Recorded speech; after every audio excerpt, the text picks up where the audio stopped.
I would do the same deyən izləyicilərim bizə zəng eləsin.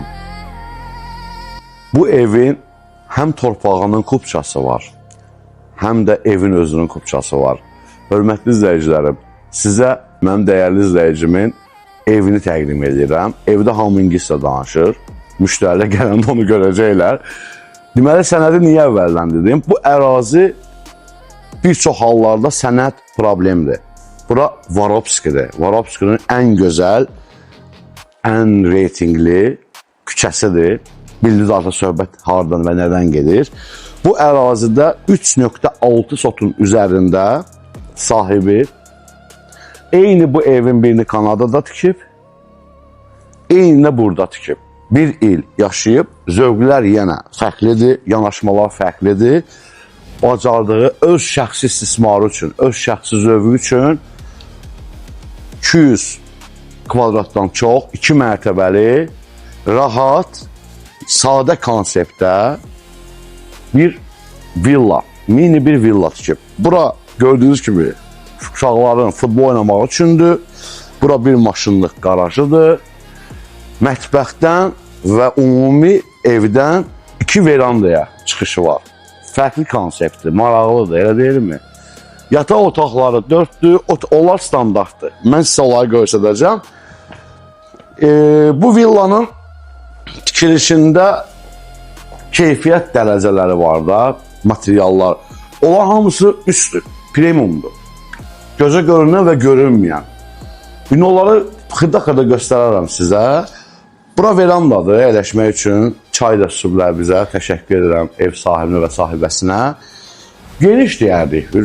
20 nəfərliyə əyləşmək üçün əla bir yerdir. Hələ bir məhəlləsi var, onu da sizə deyim, baş ağrı olmasın.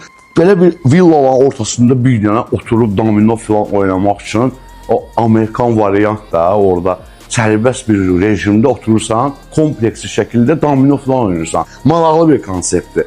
Girək villanın içərisinə tanış olaq. Girəcək hol hissəsi, əziz izləyicilərim. Burada Azərbaycan atributlarına aid müəyyən bir alqoritm var, kənd var. Ümumiyyətlə, xarici evlərdə bilirsiniz də, sərbəstlik, Amerika zadda, yəni çox sərbəstlik bir milli mental var da. Bu evdə onu hiss eləmək, yəni tam olur. Bura mətbəxlə zal studiya formasındadır. Lazım olan burada bütün elektronikalar, yəni hamısı dediyim kimi markalarda, o söhbəti yox.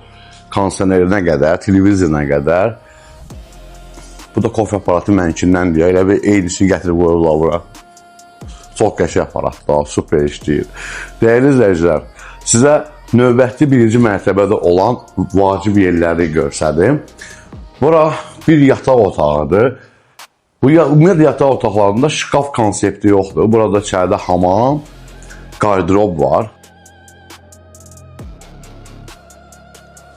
Bəyaz divarlar, yəni mavi rəngində divarlar.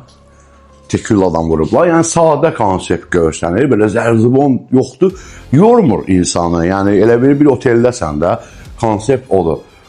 Birinci mərtəbədə mətbəx zalı görsədəndən sonra koridorun bu hissəsində ümumi hamam var. Zəhmət olmasa operator sizə görsətsin. Yəni keyfiyyət nişanələrinə baxın ki, bunlar hamısı yaxşı markalardan istifadə edirlər. Bunun 3-cü mərtəbəsi nəzərdə tutulub Amerikanis teras kimi. Proyektdə bu da vardı ki, plekan, bax buradan 90 bucaqda yuxarıya plekan qoysun sahibi ki, qalxıb orada stolsu, qəlyan, axşamın səhərində, Vorovskin havasında dincəlsin üçün. Amma bu qalıb. Bunu alan adam istəsə, gələcəyi üçün eləyə bilər. İkinci mərtəbənin dəhlizi 3 yataq otağı. Sadə konseptli ikinci mərtəbə. Burada 3 yataq otağı var və bir də ümumi hamam otağı var. Yataq otaqların içində də hamam otağı var.